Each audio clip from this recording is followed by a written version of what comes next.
ele está lembrando da Nossa Senhora Desatadora dos Nós, que eu achava que não existia, mas dizem que existe, então, né? É com ela, não é comigo não. Boa tarde a todos, a todas. É uma alegria sempre retornar à oportunidade. E eu achava que hoje não ia chover, né? Então, mas já que arrumou tudo, estou aqui com vocês, tá bom? E temos a felicidade de trazer uma reflexão em torno de um tema muito grave, muito importante, muito sério, chamado autoconhecimento, Patrícia, né? À luz da doutrina espírita. Então, vamos lá nas nossas reflexões, agradecendo desde já as vibrações, o carinho, e esta casa para nós é sempre uma casa de referência pelo acolhimento de todos aqueles que aqui retornaram, retornarão de novo, e aqueles que chegaram também, o nosso desejo de que se sintam muito bem acolhidos. Vamos começar com uma reflexão em torno de uma situação comum da espécie humana, que é a capacidade de avaliação. O ser humano é, por excelência, um ser de avaliação. A gente avalia tudo, né?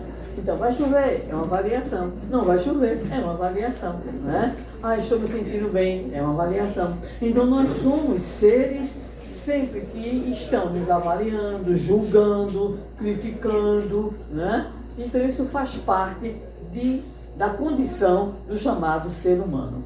O grande problema é que nós não avaliamos só as coisas, os fatos, os fenômenos, nós avaliamos pessoas. Aí começa o fator da complicação humana, porque nós raramente temos, vamos dizer assim, um certo cuidado nesse processo de julgamento, de avaliação do ser humano. A gente é tão incrível que basta uma pessoa rapidamente passar pelo nosso circuito, vamos dizer assim, e a gente diz, mas é chata.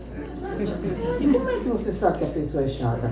Que criatura insuportável. Como é que você sabe? Você convive com essa criatura? Ou então, que beleza, né? Que coisa linda. A gente é muito vulnerável no que diz respeito ao julgamento das pessoas. Por isso Jesus sabiamente dizia para nós o quê? Não julgueis, para não seres, porque na mesma medida que julgardes, sereis julgados. No popular, Jesus nos dá o critério da reciprocidade, ou seja, né, se a gente julga de maneira dura, de maneira inflexível, rápida, irresponsável, nós também somos passíveis de receber essa mesma situação. Ok? Vocês concordam? Concordam com Jesus? Ainda bem. Vocês concordam com Jesus, porque se discordasse, a coisa seria muito séria, né? Então, nós temos em relação às pessoas uma postura um tanto quanto complicada na hora de avaliar. Não é isso, meu doutor?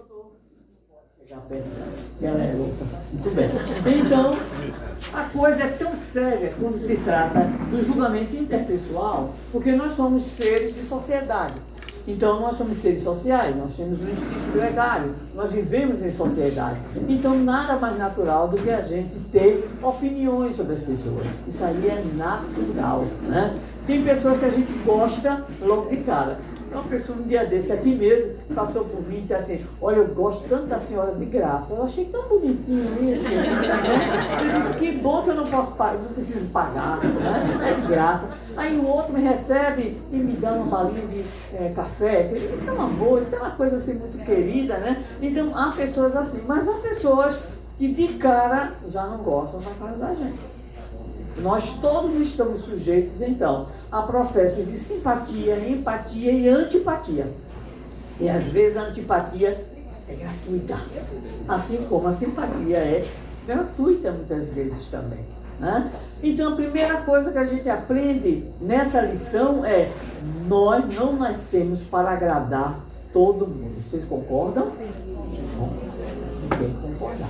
Será que tem gente que não gosta da gente só porque a gente é branco, louro, velho, né? Manco? E assim vai. Então, tem gente que não gosta da gente por qualquer motivo. Tem gente que pode amar e adorar, né? Rodrigo, meu querido médico, aquele doutor, ele é careca. Sim, o que tem que ele é careca? Né? Problema, né? Então, a cabeleira, nem todo mundo tem a cabeleira de Bruno, por exemplo. Né? É essa a alma. Nem todo mundo tem a cabeleira do Bruno, na verdade. Nem todo mundo tem a simpatia de todo mundo. Tem pessoas que são, né, mais recatadas, mais recolhidas. Todo mundo é passível de ter, né, alguém que não gosta. Não gosta. Né? Então, unanimidade no sentido do julgamento das pessoas é alguma coisa muito complicada. E gente feia, aí é que é um problema. Gente feia, né? Então, ainda bem que aqui tem muita gente bonita que não sabe o que é isso. Mas às vezes a pessoa é feia. Eu tinha uma grande amiga, tenho hoje no plano espiritual, mas ela era feia.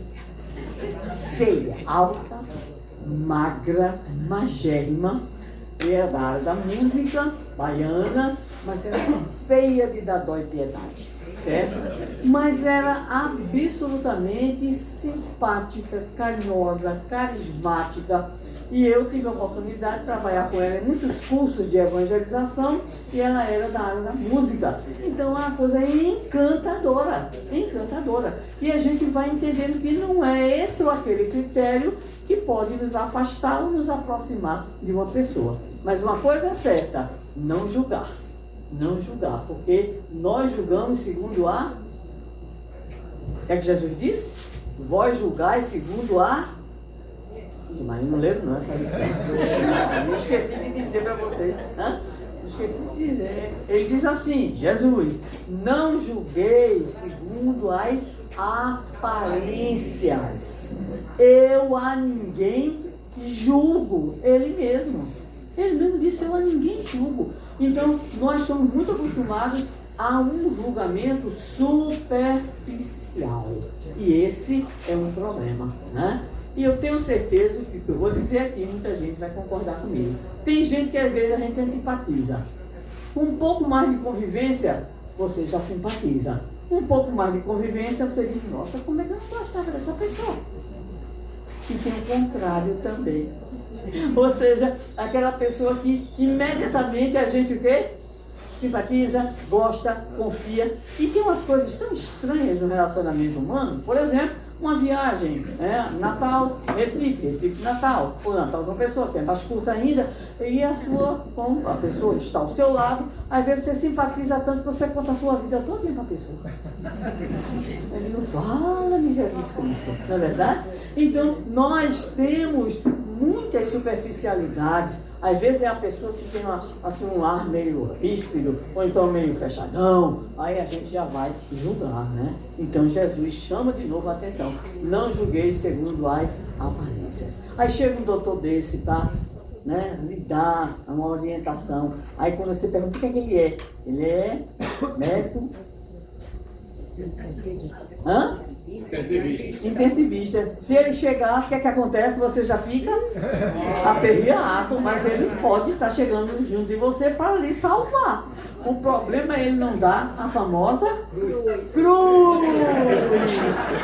Cadê o anjo? O anjo disse que eu acabei com ele, mas não foi não, meu filho. É porque, como eu sou uma paciente oncológica já há 4 anos, se por acaso ele chegar para mim e me der uma cruz, eu já sei que eu estou com um pé na cova, né? Então, mas meu anjo, você é um excelente artesão, certo? Eu desejo que você possa vender dezenas de cruzes para ele dar aos pacientes dele, mas a mim não, né? Não quero, tá bom? Continua de pé, mas vamos lá. Não. Já morri 300 vezes, né? Mas não me lembro como é isso. Olha, o meu problema não é morrer, viu, Bruno? Meu problema é saber como é que eu vou estar.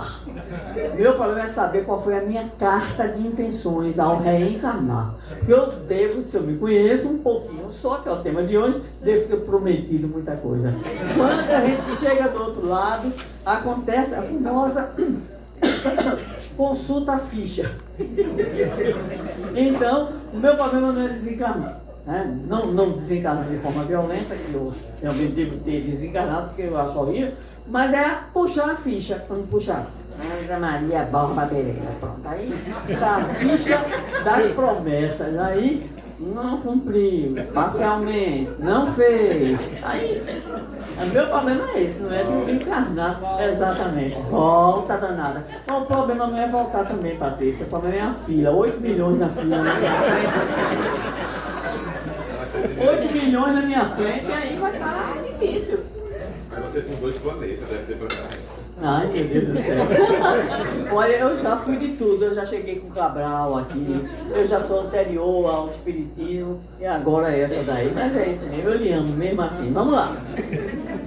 Mas tem uma colocação de Jesus que importa muito a nós nessa tarde. Está em Mateus capítulo 7. Ou seja, ainda é o Sermão do Monte. E Jesus vai dizer como é que você vê, em linguagem popular, o argueiro no olho do seu próximo e não vê a trave que se encontra no seu próprio rosto. Ora, essa situação, primeiramente, Jesus está dizendo para nós que nós somos insensatos, que nós estamos preocupados com o argueiro. O que é o argueiro? É um cisco. É um cisco. E o que é a trave? Meu Pai do céu, né? A trave é grande, ela é enorme. Então como é que eu estou preocupada com o quê? O argueiro e não vejo a trave. E aí Jesus diz assim, tira, é um conselho do mestre, tira primeiro a trave do teu olho. Então a substância, ou seja, a essência dessa máxima de Jesus é exatamente a exigência da autoanálise e a superação do nosso orgulho. Então, a grande síntese dessas observações de Jesus, ou seja, nós não podemos estar preocupados com o argueiro, o cisco no olho do próximo e não estamos vendo a trave no nosso olho, no nosso rosto, é porque nós somos orgulhosos e ele então, quando nos diz, tira primeiro que a trave. Então é a nossa tarefa nessa tarde, é refletir sobre essa trave. Como é que nós vamos tirar essa trave? Então nós podemos dizer que o Cristo é quem nos fala sobre a necessidade do autoconhecimento. Mas se alguém perguntasse para nós, e por que é que nós precisamos conhecer a nós mesmos? O que é que vocês diriam? Rapidamente. Por que é que a gente tem que se conhecer? Para corrigir os defeitos. Evoluir, corrigir nossos defeitos. Imperfeições. Imperfeições. Imperfeições. Por isso está lá no Evangelho. Reconhece-se o verdadeiro espírito pela sua transformação moral, pelos esforços que emprega no sentido de domar suas más inclinações. Eu costumo dizer em diversas oportunidades que somente neste pensamento Kardec apresenta objetivo, método e conteúdo. Objetivo, reconhece-se pela sua transformação moral. Transformação moral é o objetivo. Pelos esforços, método de domar as suas más inclinações. Aí o grande problema é, e quais são as minhas más inclinações? Aí está o X da questão, né?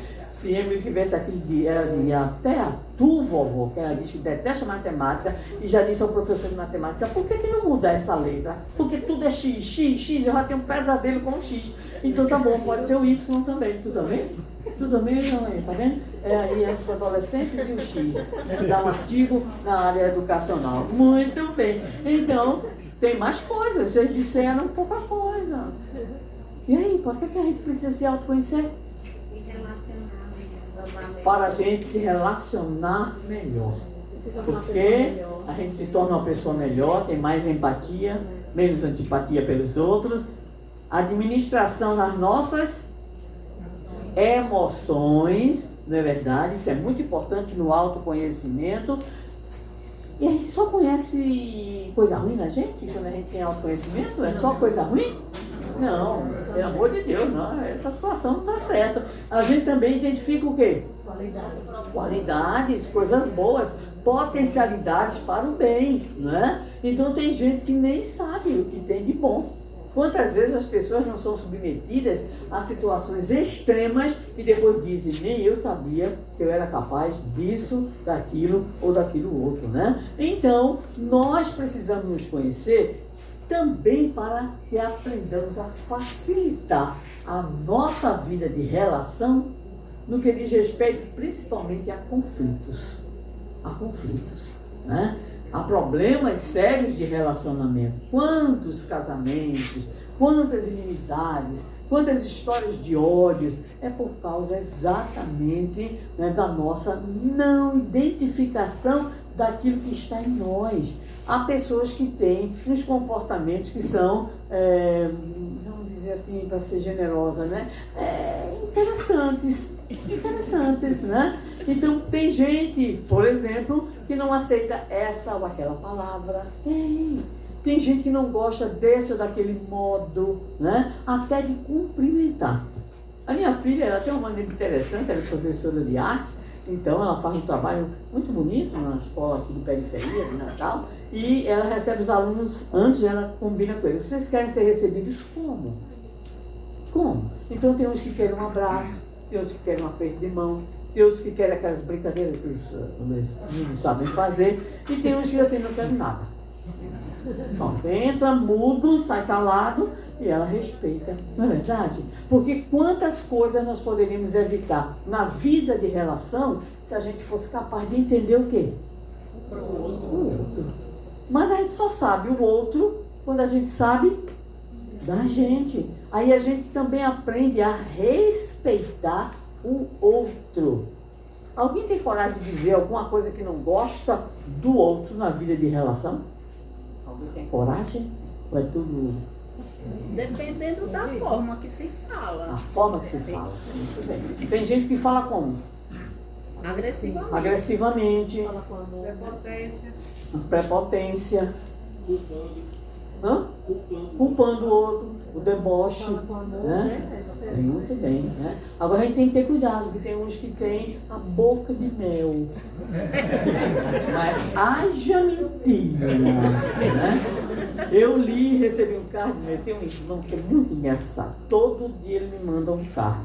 Tem dia que eu digo, valha-me Cristo Jesus, mande não. Aí no outro dia ele manda de novo, não adianta que ele manda. Aí tem um que é assim, bem agora recente, 2 amigos conversando. Aí um pergunta ao outro assim, por que será que o comércio vende mais no dia dos namorados do que no dia das mães? Quem recebeu esse? Ninguém? Então vai ser surpresa. Aí o outro responde, é porque mãe a gente só tem uma.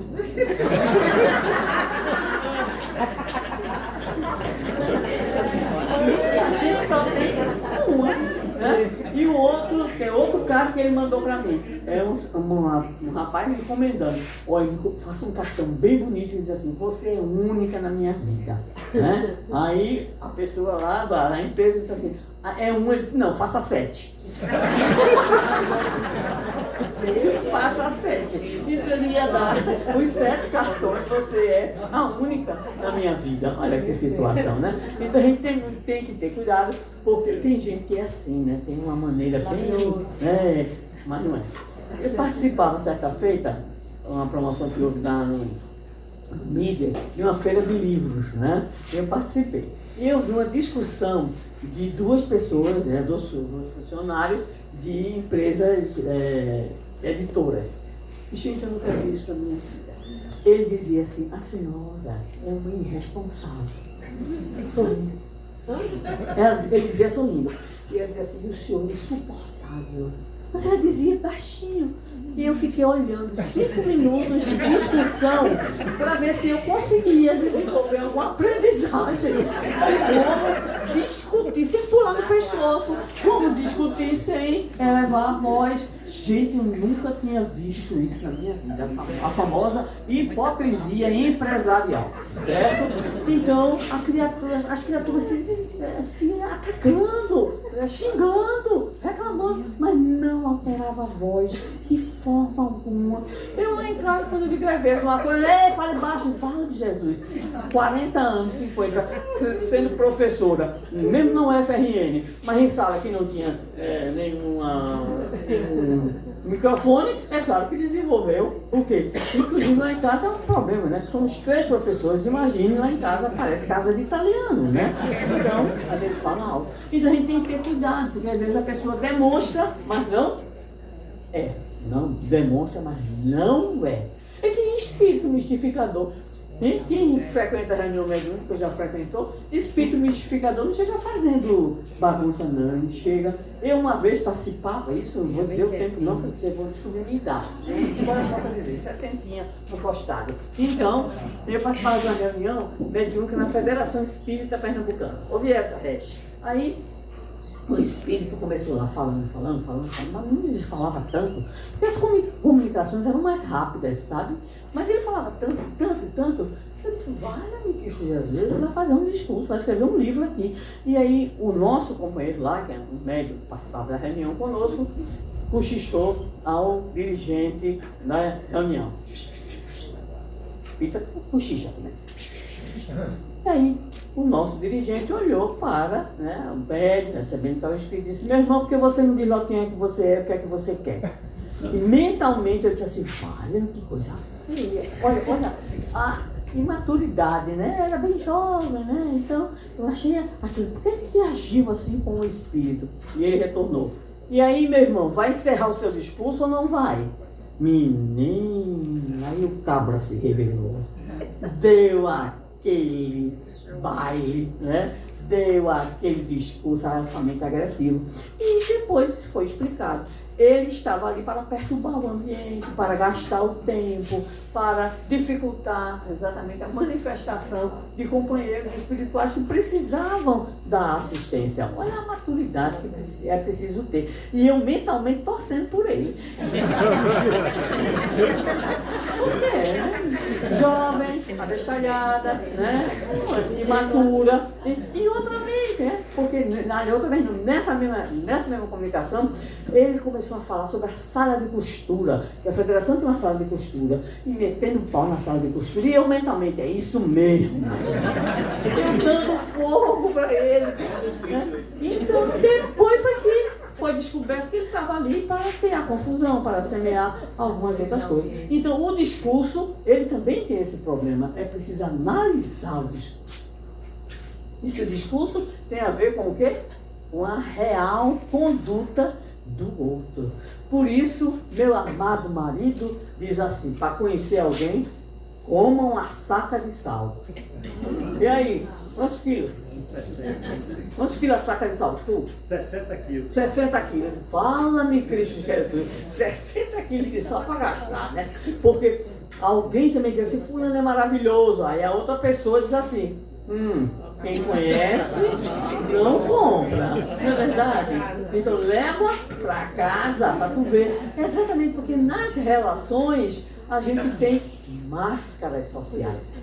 Cadê Otávio para estar aqui para falar disso, né? A gente tem certas máscaras sociais, porque a gente foi, né, educado desde pequeno a ser dessa ou daquela maneira, ou a agir dessa ou daquela maneira. Um exemplo. Chega uma pessoa amiga de sua mãe, você é pequeno, tem por volta de 6, 7 anos de idade, né?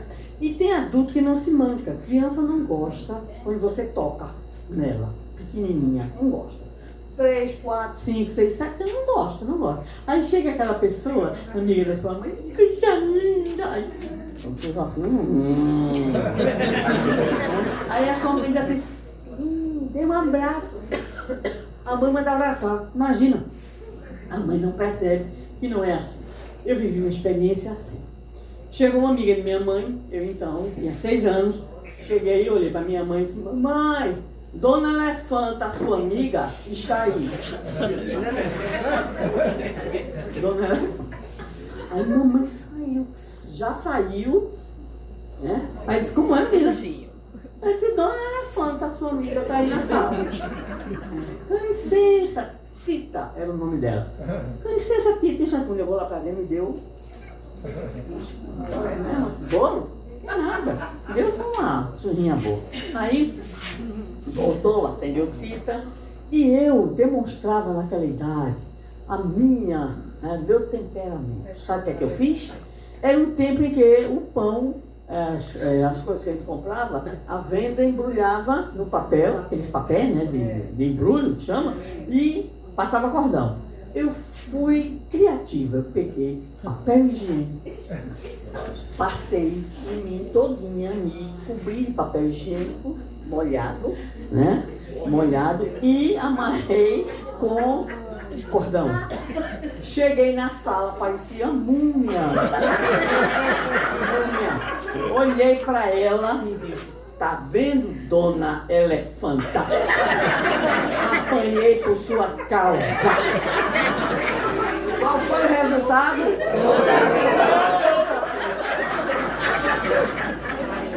Voltei e levei a outra pizza. Pois é.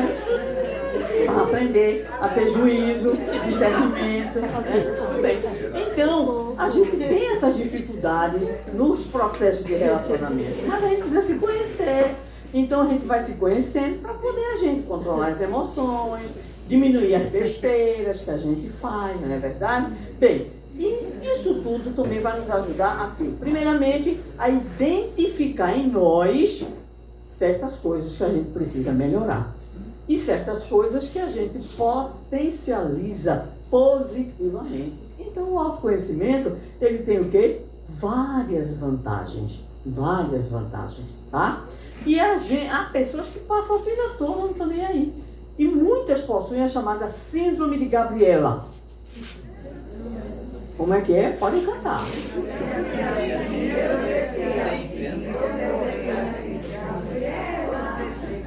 Qual é a nota, velhinha, que você dá para esse coral horroroso? O coral foi horroroso, mas é isso mesmo. O coral foi péssimo, mas vamos lá, né? Então, o que é que diz? A síndrome de Gabriela. Eu nasci assim, eu cresci assim, e se for espírita, vou morrer assim, vou reencarnar assim. Tem muita gente, certo? E aí a gente vai entendendo que há pessoas que elas, primeiro, não querem se conhecer, ou se conhecem, elas têm as máscaras, as desculpas, porque esse é o outro problema. É porque a gente tem dificuldade de fazer a chamada avaliação correta, avaliação criteriosa no autoconhecimento. A gente tem dificuldade. Aí eu sou assim porque mamãe foi assim, porque papai foi assim, porque meus irmãos fizeram isso comigo, porque aconteceu essa situação na minha infância, porque na escola era assim. Aí a gente começa a encontrar os culpados da gente ser dessa ou daquela maneira, ou então as justificativas para aquilo que a gente é. Aí é o problema. Por quê? Porque a gente não consegue penetrar na chamada essência do autoconhecimento. Porque o autoconhecimento, a gente vai ver daqui a pouquinho, através de uma grande, uma teóloga e psicanalista, psicóloga, tudo que se possa imaginar, chamada Hannah Wolff, autora de uma obra belíssima, raríssima inclusive, chamada Jesus Psicoterapeuta. Ela nos fala exatamente sobre esse processo de autoconhecimento e a gente vai trazer a contribuição dela. Então, nós precisamos nos conhecer para melhorar em tudo, em nós, no nosso autocontrole, na nossa autodisciplina, na nossa forma de relacionamento com os outros, para facilitar também o que em nossa vida? A resolução dos conflitos, para que nós possamos aprender a tomar decisões com confiança. Não sei quem é o autor que diz assim: se você quiser fazer algo e o seu coração diz que faça, faça. Porque você vai ser criticado de qualquer jeito. Qualquer que seja a situação, você será exatamente chamado a atenção. Então é isso o que significa para nós o processo de autoconhecimento.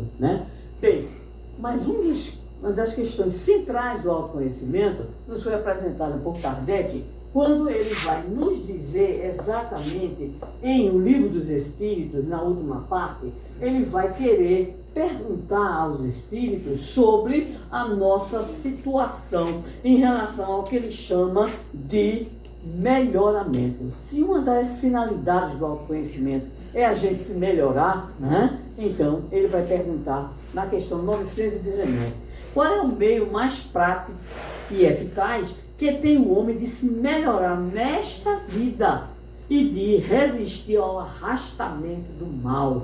E a resposta: um sábio da antiguidade vos disse: conhece-te a ti mesmo. Quem era o sábio? Quem era o sábio da antiguidade?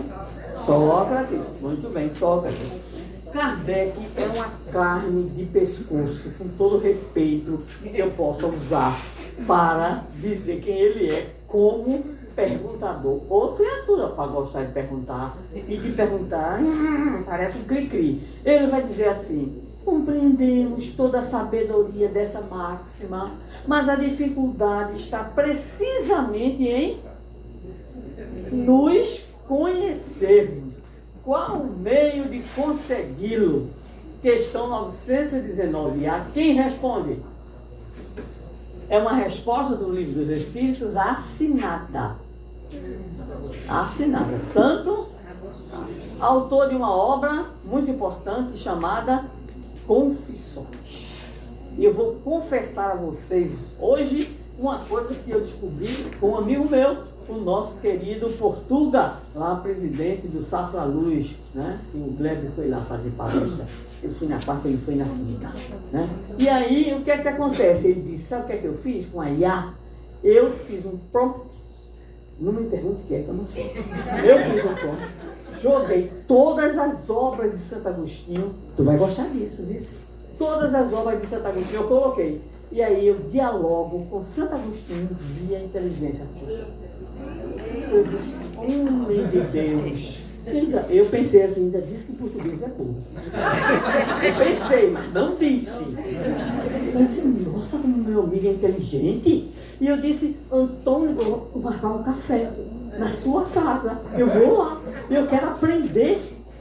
Quando eu tenho uma dúvida, eu mando a pergunta e digo assim: veja isso, tal obra, tal obra. Ele me responde tudo, a IA me responde tudo. Eu digo: menina, essa IA é inteligente mesmo. Não é possível, eu preciso ir na sua casa. Ele disse: adoro Santo Agostinho. Ele disse: eu também, somos assim, amigos. E Agostinho escreveu uma obra que é considerada a obra mais contundente na área do autoconhecimento, chamada Confissões. Então, a espiritualidade mandou ele responder.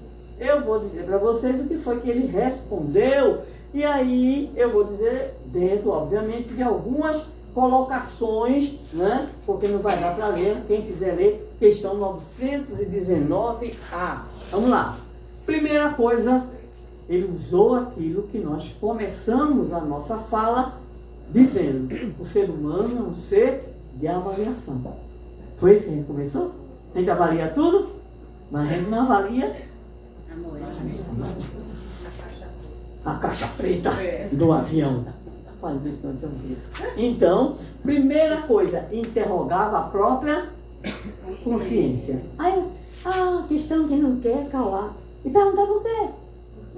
E começa a confusão, né? Primeiro, ele passava em revista o que havia feito. O que é que eu fiz hoje? Tem gente que não sabe nem o que foi que comeu. Um café da manhã. Para quem sabe é bom. Mas ele passava em revista o dia. Certo, Bruno? Muito bem. E aí ele fazia duas questões iniciais. Primeira questão: se não tinha faltado algum dever com Deus. Começou pelo superior, reprovado logo na primeira questão. E segundo, se alguém tinha o quê? Motivo para se queixar dele. E agora? Então são as duas perguntas.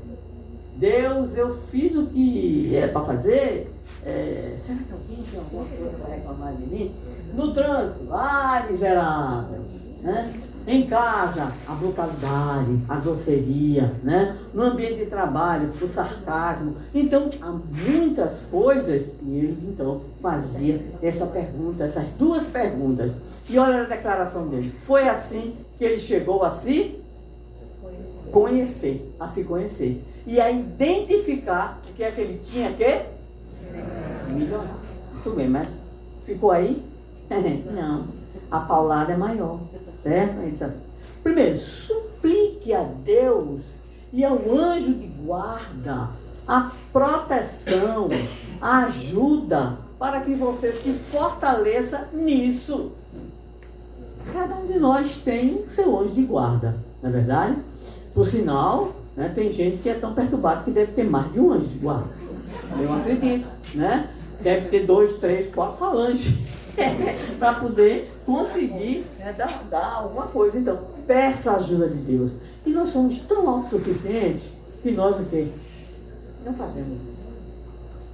Quem é que se acostumou a conversar com seu anjo de guarda todo dia? Levante a mão. Eu vou ficar de costas. Senhor, tu estás vendo? Sou eu. Tudo bem. Então, pouquíssima gente. Porque eu percebi uns 3 braços só levantados. Eu não sei se era mais. Mas a gente tem muita dificuldade. E a gente não se conscientiza de que a gente tem o quê?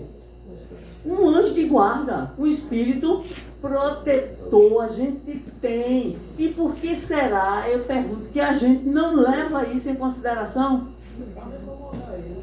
Meu Deus! Senhor!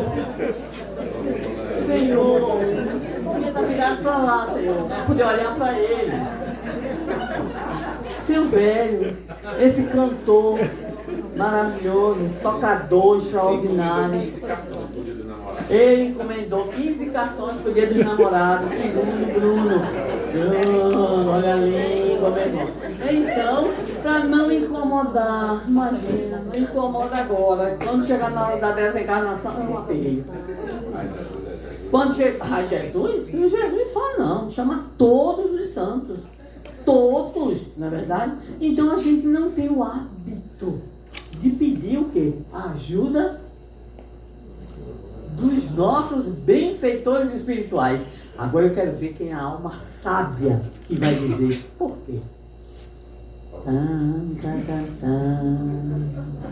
Por que que a gente não alimenta este hábito salutar de pedir a proteção dos nossos benfeitores? Ninguém quer dizer que, poxa, orgulho, porque você tem que refletir. Essa menina é um espírito de luz, né? É um espírito evoluído, é um anjo, de pernas tortas, como diria Carlos Drummond de Andrade, mas é isso mesmo, né? Então, o que é que ocorre? A gente tem medo de aperrear ele, porque tem medo da cobrança posterior, a tua conta. Lá em cima, tá tão grande que tem que cantar todo dia. Mas olha, ainda acha que a conta é de vocês. Que é isso? Olha, eu vou conversar com o seu Luiz a seu respeito das suas declarações. Então nós temos dificuldade porque a gente tem receio também, né? Porque o anjo da guarda fica. Tradução de... Eu te avisei. Hã? Eu te avisei. Eu te avisei. Mas também não é só assim, não. Assim, ele diz assim para nós: escuta, Não querido. vai. Não vai. Eu te aviso. Não faz. Olha as consequências, né? Cala a boca. Aguenta, né? Bota farinha. Né? Para não responder, né? Chico botava farinha, ele dizia, botava farinha, acho que se engasgava, mas tudo bem, né? Então, o anjo de guarda, o espírito protetor, ele fica o quê? Intuição. É o nosso campo intuitivo que nós não treinamos. Nós não treinamos no campo intuitivo. Por isso o livro dos Espíritos diz, se a gente prestasse atenção, a gente errava bem menos. Aquele sentimento e aquele pensamento que vem, cuidado, não faz, observa, dá tempo, aguarda, né, compreende. Então, o anjo de guarda, que é o espírito protetor, ele vem permanentemente o quê? Avisar, intuir, sugerir, apoiar, né? Então, eu estava conversando com a Assis sobre o poder da prece, e dizendo para mim que estava com um amigo, né, até teve lá no Safra Luz também, o Júlio, que é cardiologista. E lá na instituição Jesus no Leme, caiu, né, o gesso caiu suspender, inclusive, as atividades, porque a queda do gesso, ainda bem que não tinha ninguém, mas não tem mais condições de fazer nada. E a dona da casa disse que não era deles, eles tinham que fazer. Só que faltou, né? Faltou o dia. Então eles tinham uma reunião, eles decidiram fazer o seguinte, reunir e fazer prece pela dona da casa. Mas isso foi uma reza tão forte. Eu até disse assim, menino, vou dar meu nome para vocês, qualquer coisa, vocês orarem por mim. Eles oraram tanto, fizeram uma sessão só de oração pela mulher. Só. E orando. E me fez lembrar o livro, né? A terceira parte do livro dos Espíritos, quando Kardec perguntou se a oração em conjunto é mais forte que a oração individual. E a resposta, sim, porque nós juntamos o quê? As nossas forças. Muito bem. Diz que no outro dia a mulher disse, vou consertar. Ele disse, menina, que reza forte e brava. Vamos rezar para os caloteiros. Rezar por nós. Porque a oração ela é poder. É poder. A mentalização é poder. E aí a gente tem esse canal e a gente o quê? Só faz cantar aquela música. Tô nem aí. A gente não liga. Porque se a gente ligasse, né, a gente aperreava o anjo de guarda, aperreava, viu? Aperreava. Mas é a função dele, ele só evolui se a gente aperrear. Então, nem todos nós temos condições de ser anjo de guarda. Né? Mas o que ocorre é que ele nos escuta. É um canal que a gente tem para o autoconhecimento, para o fortalecimento nosso no enfrentamento das dificuldades. Né? Então, o que é que ocorre? Santo Agostinho diz, ore a Deus e ore ao anjo da guarda. Muito bem. E essa súplica para eles é para quê? Duas coisas, ele diz na resposta 919A. Primeiro, ele diz, para que você se fortaleça. Quando a gente tem raiva, quando a gente tem, né, aquele sentimento negativo, ou quando a gente está muito ansioso, muito angustiado, tudo que a gente tem de sentimentos negativos. Então ele diz, peça a Deus e peça ao anjo de guarda, me fortaleça. Mas não é só assim de graça, não. De graça, me dê força, Senhor. Vamos tornar o Mike Tyson da resistência. Muhammad Ali da resistência. Não, não é só isso não. Me dê forças também para que eu possa me melhorar. Porque a gente está reencarnado para quê? Para passear, para comer, para reproduzir, para machucar os outros, para se machucar também, fazendo o que não deve. Não, a gente nasceu, a gente reencarnou para evoluir, a gente resgata também, claro, aí vem aquelas situações todas, as provas e as expiações, mas o objetivo maior é a nossa o quê? Evolução, é a nossa regeneração. Muito bem. E aí, dica maravilhosa que é esta de Santo Agostinho. Quando você está na sua luta, na sua vida, no seu dia a dia, fazendo as suas escolhas, então ele diz, pergunte a você mesmo qual o objetivo, qual a intenção. A palavra intenção aparece diversas vezes, viu, Bruno? Diversas vezes no Livro dos Espíritos. A intencionalidade é um critério para a nossa avaliação por parte do plano espiritual, certo? A nossa boas intenções do inferno. É por isso que o pessoal diz de boas intenções, o que o inferno está cheio. Porque não são boas intenções, são intenções interesseiras. Né? Então, primeira perguntinha, você fez isso, cometeu isso, né? Qual foi a sua intenção? Qual era o seu objetivo diante das coisas? Vamos lá. Outro critério, se aquilo que você faz, você não dá muita importância, mas se fosse o outro que fizesse em relação a você, você censuraria? Ou não? É outro critério. Intencionalidade, reciprocidade. E se você fez alguma coisa que você não teria nunca coragem de confessar? Aí lascou, né? Porque não confessa aqui, mas do outro lado confessa. Do outro lado não tem segredo. E terceiro, o quarto, Que pergunta chata. Não gostei muito não, Agostinho. Respeito. Você, mas não gostei. E se Deus disse, vai morrer hoje? Então a musiquinha do Paulinho Mosca. Se o mundo acabasse hoje, o que é que você faria? Pronto, é a mesma coisa. E aí, se você fosse bater as botas hoje, Tiver a massagiana e a sopa. pronto. Tudo, Eu ia chegar de bucho cheio. tudo chegava. A resposta ao Paulinho Mosca, né? Nosso amigo estimado orador espírita Bruno não vai orar, porque ele vai encher o bucho e ainda vai dizer o que ele acabou de dizer. Quem quiser que se vire para o quê? Para carregar o caixão do peso que tem. Agora é porque ele não quis revelar a intencionalidade benévola dele. É para que os vermes possam fazer a festa. Ele é bom, ele é muito bom, tá vendo? É isso, ele vai comer, não é só, por exemplo, porque esses bichinhos, vermezinhos. Sinta aqui o gosto do filezinho parmegiana. É isso? Muito bem, seguimos adiante.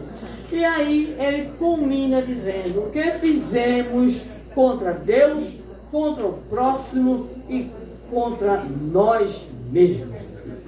Isso tudo ele diz e fecha com uma frase lapidar: o autoconhecimento é a chave do progresso individual. Quer progredir? Quer evoluir? Então, há que se conhecer. Muito bem. Quais são as desculpas? Ele ainda vai. Agostinho é terrível também. Que nem Bruno. É terrível, certo? Ele diz: é um problema. Porque, por exemplo, o avarento, ele diz que é só para vidente. O guloso diz que não quer morrer de barriga vazia. Ah, não foi Agostinho não, fui eu que disse. Eu incorporei aqui no diário. O orgulhoso diz que é apenas um ser digno. Então a gente tem as chamadas o quê? Máscaras e desculpas. E aí, qual a regra? A regra está lá no Evangelho, que Emmanuel chama de a regra áurea. Fazer aos outros o que desejaríamos que os outros nos fizessem. Então não tem erro. Não tem erro. Finalmente, preste atenção, essa é grave. Agostinho vai dizer para nós: procure ver o que é que os seus inimigos dizem a seu respeito. Eles não têm nenhuma preocupação em apontar a verdade.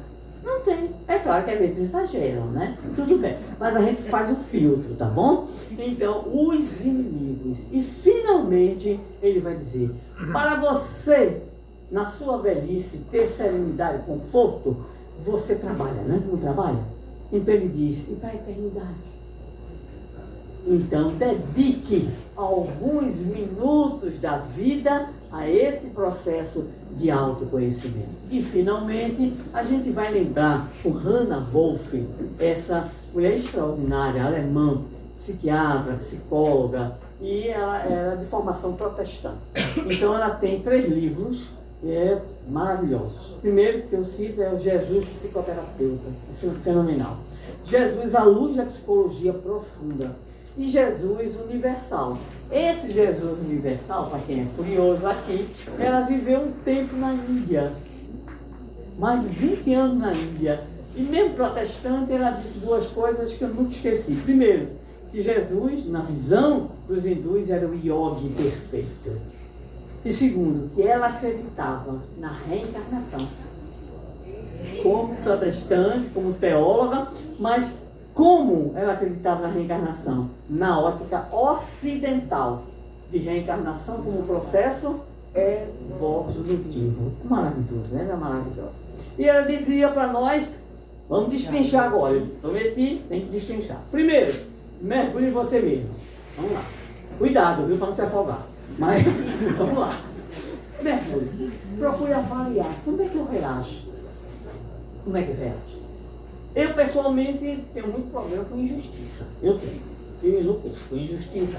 Então, eu deixo de assistir às vezes jornais e ver tanta miséria, tanta criança com fome nesse meio do mundo, né? Na África em especial, mas aqui também, no nosso sertão, muitas vezes aqui na nossa redondeza, a problemática existe também. Então, a injustiça social, tanto é que eu agradeço até hoje ser espírita, né? Porque eu consegui entender a razão do ser, do destino, da dor, porque senão eu estava morta ou presa, né? Uma das duas opções aí. Então, aquilo me fere. Agora, o que é que me encanta? Vou dar um exemplo. O que é que me encanta? A natureza. Eu adoro esse ambiente. Eu adoro os passarinhos. Essas plantas. Tem umas plantas engraçadas, bonitas, fofas, né? Aqui, essa aqui é uma cor diferente. Planta azul, a florzinha azul. Adoro. Adoro pássaros. Adoro, né? Acho uma coisa linda. Então, você vai se conhecendo, tá? O que é que alguém faz que ele tira de tempo? Você sabe? Maltratar animais. Quando eu vejo aqueles homens naquelas carroças, chicoteando os cavalos, os burros, os jumentos, eu paro muitas vezes e digo, rapaz, é teu ganha-pão. É teu ganha-pão. Né? Então tem gente que diz assim, se eu pudesse fazia assim, tirava o bicho, botava ele e mandava ele puxar. Né? Isso, cada um reage de uma maneira. E aí é uma maneira que a gente tem de se conhecer, o que é que te alegra, o que é que te anima, o que é que te dá serenidade, o que é que te dá paz, o que é que te motiva. Então essas perguntas são perguntas que nos ajudam no mergulho íntimo, né? Para a gente ir se identificando. Eu vou pedir 2 depoimentos. Tu, o que é que te anima? Eita, ela perguntou. Eita, ela exclamou, aliás. O que é que te anima? Ah, os netos. Tem netos? Quantos? 2. Pois eu tenho uma que é minha proprietária, eles conhecem. O que é que te chateia? Pode dizer. Aqui você pode dizer, está vindo pela primeira vez, ninguém conhece, então? Duvidar de mim. A duvidar dela mesma. É mesmo. Isso deve ser uma coisa inquietante, né? Mas por quê? Porque no autoconhecimento não identificou, o que eu vou dizer daqui a pouco, a sua potencialidade, né? Porque isso tem uma série de problemas também. Porque não somos só nós que podemos dizer o que nós valemos. O outro é importante para nós. E às vezes a gente teve experiências profundamente o quê? Negativas com o outro. Por isso Jean-Paul Sartre, grande filósofo francês, existencialista ateu, dizia, os outros são um inferno. Eu comigo, deve ter sido um inferno para Simone de Beauvoir, que foi a mulher dele que vivia com ele, né? Mas tudo bem, ela foi uma mulher forte, né? Muito bem, outro depoimento. O que é que te motiva, o que é que te bota para cima? Meu Deus. Menina, isso é um abestalhamento de forte. Olha, eu vou para os homens agora, eu não quero que eu me diga que é neto, não. Tu? Eu? O que é que te motiva? Bota para cima. Um sorriso bem dado. Um sorriso bem dado. Gostei de ver. E tu, homem, o que é que te bota para baixo? Para baixo? Para baixo. Eu sei que é ladeira, mas tudo bem. Notícia ruim, né? Hã? Notícia ruim, eu. Notícia ruim. Notícia ruim. Notícia ruim. Ah, meu filho, então não assiste o jornal. Eu não assisto. Não assiste, né? Não assiste o jornal. Não sei nem o que está acontecendo no mundo. Ok. Agora, a nossa Hannah Wolff diz, esse mergulho no eu vai fazer com que a gente descubra as tendências, né? Aquilo que a gente gosta, aquilo que a gente não gosta, aquilo que nos motiva, aquilo que nos fortalece, aquilo que nos angustia. Esse é o primeiro passo. Segundo passo, identificar a sombra. Joana de Ângeles, para quem é leitor de Joana de Ângeles, também gosta muito de falar nisso. O que é identificar a sombra? Seu defeito. Alguém tem coragem de dizer? Eu vou ter que dizer né? Meu defeito. Às vezes eu sou preguiçosa. Você é teimosa, Patrícia? Com essa cara de santa? Ai, meu Deus. Tu engana. Renan, quem tem coragem de dizer um defeito? Teimosa, preguiçosa, orgulhosa, às vezes egoísta, porque a gente vê muito egoísmo como, eu vou pegar isso aqui pra mim, não vou dividir com você, mas às vezes a forma de você pensar só em você é uma maneira de ser egoísta. De ser egoísta, exatamente. Muito bem. Ela tem 3 osas e um egoísmo, né? Então, o que mais? Alguém tem mais coragem de dizer um defeito? impaciente, né? Impaciência. E a Impaciência é terrível. E a falta de paciência, né? Como? A falta de paciência. A falta de paciência, que é impaciência, exatamente. Muito bem. Então, Hannah Wolff diz, nós precisamos identificar a nossa sombra. Vamos voltar para a colocação que eu lembrei do Evangelho. Reconhece o verdadeiro espírita pela sua transformação moral, pelos esforços que emprega no sentido de tomar suas mais inclinações. Então, quais são as nossas mais inclinações? A preguiça, o orgulho, o egoísmo, a impaciência, a ansiedade. Ela é meio complicadinha, porque ela pode ser patológica. E é meio diferente. Às vezes a nossa vida, o entorno provoca, né? Às vezes não é um defeito, é uma consequência de algumas coisas que a gente vive, não é verdade? Mas a depender pode ser também. O que mais aqui? Esse lado esquerdo aqui é tão silencioso. Tudo bem. Vaidade, muito bem. Né? Vaidade. Tem gente que tem uma vaidade num nível tão extremado, faz tanta cirurgia, que termina quando vem e levanta a perna.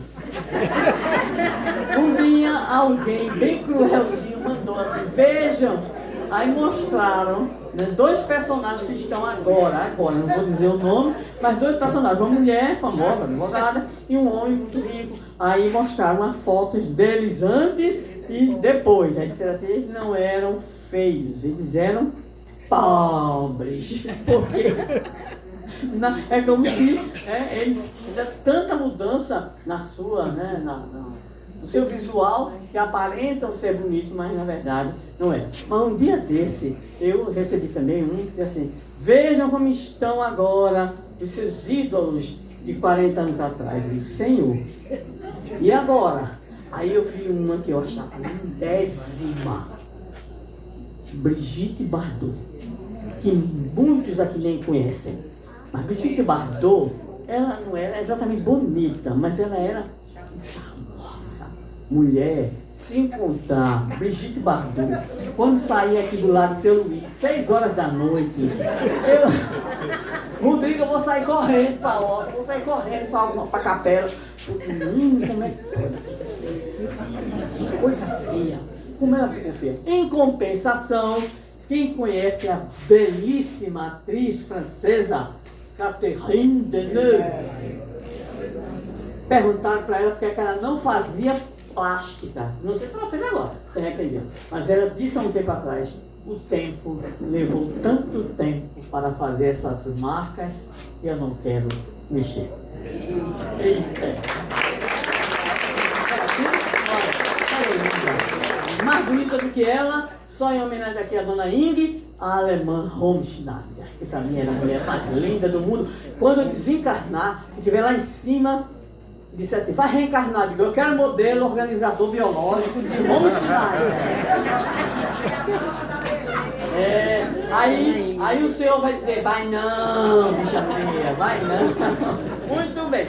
Então, identificar a sombra. Mas a gente tem outro problema. Sabe qual é o problema? A gente tem resistência a mudar. É a síndrome de Gabriela. Eu não vou mudar. Ainda tem gente nova, bem novinha, que olha para você e diz assim, não vou mudar. Quem quiser gostar de mim, gosta do jeito que eu sou. Então ninguém é obrigado, meu filho, minha filha, de gostar de você do jeito que você é. Você tem que mudar. Então tem gente que não muda. E abre a boca para dizer com muita satisfação, eu sou hoje o que eu era 30 anos atrás. Dá vontade de dizer o quê?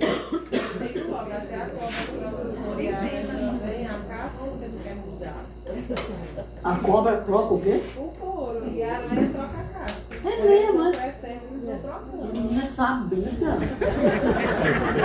Eu sei que a gente muda também quase tudo até os 7 anos, menos as rugas. Né? Mas é isso mesmo. Então tem gente que ela tem resistência à mudança. Vamos lá, Pedro. Senhor, meu irmão pecar contra mim, ele perdoar quantas vezes? Até 7? Porque ele ia contar. Foi que Jesus disse para ele, não te digo que até 7, mas até 70 vezes 7 vezes. 70 vezes 7 vezes não é 70 vezes 7, que é 490. 70 vezes 7 vezes é 70 elevado à sétima potência. Faça as contas, depois você me diz, tá bom? Então, a gente tem uma resistência em mudar. E para ir finalizando, tá? A pessoa é viciada. Então ela diz, eu não consigo o quê? Mudar. Eu não consigo mudar. Ela é viciada nisso, é viciada naquilo outro, porque não é só vício de droga, de sexo, desvirtuado, de fumo, tem vícios os mais variados possíveis. E finalmente, a nossa prezada Hannah Wolff diz, é preciso fazer o exercício da vontade. E ela nem leu Leon Denis, porque Leon Denis dizia que a vontade é a potência da alma. Vocês conhecem alguém que foi fumando, um belo dia olhou e disse, não vou mais fumar. E não fumou mais? Meu avô Seu avô? Quem?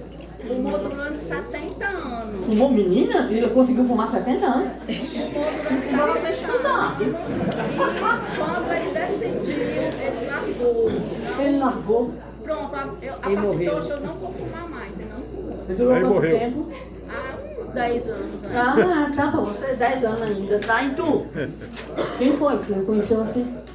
Que eu. Não sei, é você ou você? Eu. Você é o quê? Você é o quê? Pode dizer? Deixa ele fumar. Deixou ele Do dia fumar? pra noite. Foi do dia pra noite, você disse, não vou mais fumar. Não vou mais fumar. E aí no outro dia, você conhecia Na alguém? mesma hora. Eu conheci alguém, o pai de uma amiga minha. Ele disse, eu não bebo mais a partir de amanhã. E não bebeu mais. E durou, foi tempo. E eu fiquei, nunca tinha visto uma pessoa dizer isso. Meu irmão, faz muito tempo, né? Fumou 50 anos. Mas disse, não vou mais fumar. Mas porque o médico disse, ou para ou vai pra cadeira de roda. Aí ele disse, pois é, eu estou preferindo viver. Aí deixou. 50 anos depois de fumar, ele deixou, né? Ele deixou. Porque uma pessoa disse também que conhecia. Fumo também? Quem? Você também? Quantos anos? Parou, né? Então, sabe o que é isso? É a vontade. Alguém pode estar pensando, porque eu leio pensamento às vezes. Eu tenho certeza que eu li alguém pensar, isso é medo. Mas o medo é uma estratégia que o próprio plano espiritual, a própria, vamos dizer assim, arquitetura, a ideologia que Deus arquitetou para nós, nos deu. O medo também é o quê?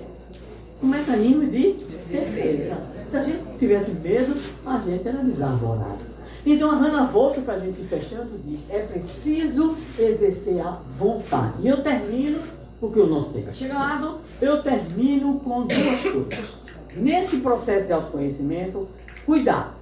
Preste atenção mesmo, quem está dormindo acorda.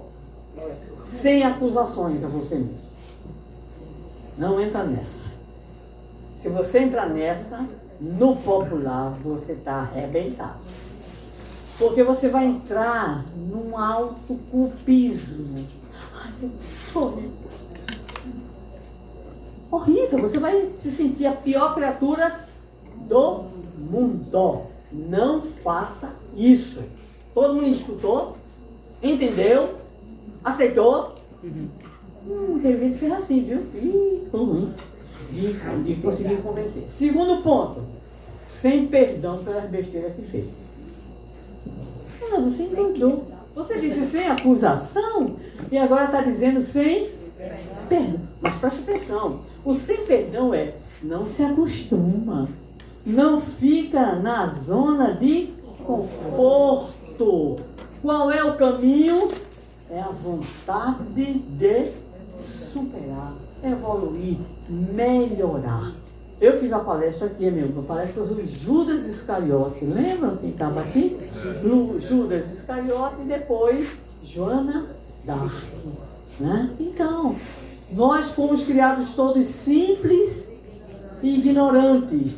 E o nosso objetivo está lá no Evangelho de Mateus, Sermão do Monte. Sede perfeitos.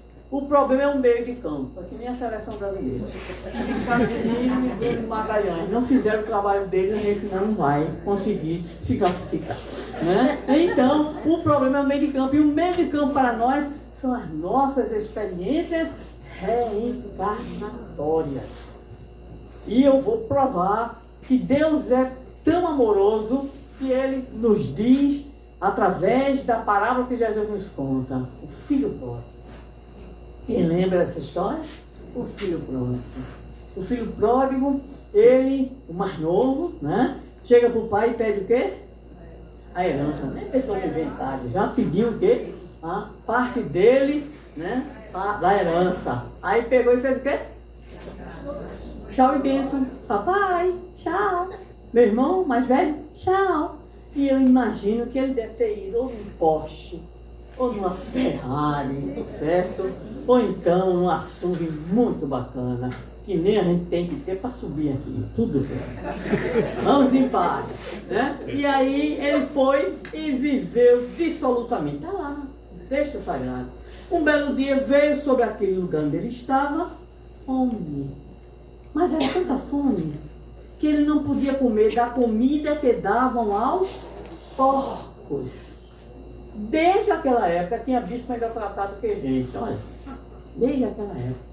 E aí então ele tem uma crise existencial. E o que é que ele diz? Quem lembra? Ele tem uma lembrança, ele tem a crise, está com fome, ele não consegue comer a comida dos porcos e ele tem uma crise. Aí ele lembra. Na ele lembra casa dos meus pais, os os trabalhadores trabalhadores comiam bem. se alimentavam, os trabalhadores viviam bem, ou seja, o pai dele era justo, era um empregador justo, coisa rara, mas tinha também desde aquela época. Aí o que é que ele diz? Qual é a decisão dele? Olha o autoconhecimento, ele está se vendo na miséria, está se vendo na fome, e ele faz o quê? Eu vou voltar. Mas tem uma coisa muito bonita do autoconhecimento dele, sabe qual é? É ele dizer, vou voltar e vou dizer ao meu pai, pai, pequei contra o céu e diante de ti, não sou digno de ser chamado teu filho, mas trata-me como um dos teus funcionários. Eu acho lindo. E ele voltou. Eu imagino que se a ida foi de Porsche, de Ferrari, de SUV, a volta foi tão complicada que até sem sandália ele chegou. Porque quando ele chegou, o pai já deu um par de havaianas, mandou dar um par de havaianas, mandou fazer uma roupa, trazer uma roupa, e disse que ia fazer o quê? Uma festa. Uma festa. Mas será que ele disse ao pai, pai, pequei contra o céu diante de ti? Ele disse ou não disse? Disse. Mas o pai não quis o quê? Saber. Porque o pai já estava esperando. Será que o pai estava no mesmo lugar há anos e anos? Não. Esse sentido que Jesus nos dá na palavra é dizer que por mais que a gente tenha feito besteira, por mais que a gente tenha no histórico, eu chamo de, ficou até imortalizado, que eu fui lá, não sei qual foi o lugar que eu fui, e falei em currículo espiritualis reencarnatório. Todo mundo ficou falando dele, né? Então a gente tem esse bendito desse currículo, e Deus sabe. Mas Ele sabe que nós somos o quê? Criados para a luz. Nós não somos criados para o erro, o equívoco, a repetição permanente nas coisas erradas. E então o pai faz aquela festa, mas tem uma figurinha rara, que é o filho mais velho. O que é que o filho mais velho faz?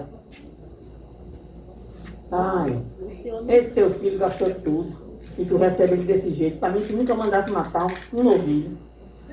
Foi, reclamou, era reclamão, tá? Estava junto do pai, mas ficou indignado com o perdão que o pai deu ao filho e a recepção. E é quando o pai diz para ele, mas meu filho, tudo que é meu é teu, no popular. Ele não disse isso, viu? Jesus não disse, viu? Foi ele, por exemplo, é burro, não perceba isso, é meio alienado. Claro que tudo que é meu é seu, tá? Mas Jesus fecha com uma expressão que serve para todos nós. Este teu irmão estava morto e reviveu. Estava perdido e foi achado. Então, meus queridos amigos e irmãos, que possamos nos achar no autoconhecimento, na misericórdia divina, na mudança de hábitos, na transformação, e que esta casa continue nos amparando nesse processo. Muito obrigada.